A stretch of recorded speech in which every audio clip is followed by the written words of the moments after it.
Salam, hörmətli Avtoklub izləyiciləri. Bugün dərsimizdən bir çəkiliş edək. Müəlliməmiz, deməli, əslində müəlliməmiz həftədə 2 dəfə gəlir dərsi ilə bağlı. Yəni, öz proqramına uyğun tutub belə qrafiki. Müəllimə, neçənci dərsimizdir? Artıq 5-ci dərs. 5-ci dərsdir. Yəni ki, keçən həftədə mən yox idim burada, ümumiyyətlə Azərbaycanda deyildim. Yəni, o keçən həftəni də buraxmışıq.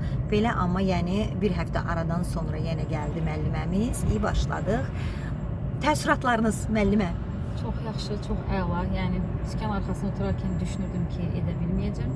Sizin sayənizdə çox yol hərəkət qaydalarını düzgün izah edərək, yəni mən dərsimizi artıq demək olar ki, mükəmməl deməsəm də, amma mənimsəyirsiniz. Mənimsəyirəm. Bəli, mənimsəyirsiniz. Çox da yaxşıdır, yəni, həqiqətən. Əla, super. İnşallah. Roldan qorxmamağı öyrəndim. Aha. Sükan arxasında oturmaqda qorxmamağı öyrəndim və mən sizə buna görə təşəkkür edirəm. Sağ olun. Buyurun, gəlin qızlar. Artıq havalar isinir. Başlayın təlimlərə. İnşallah, inşallah.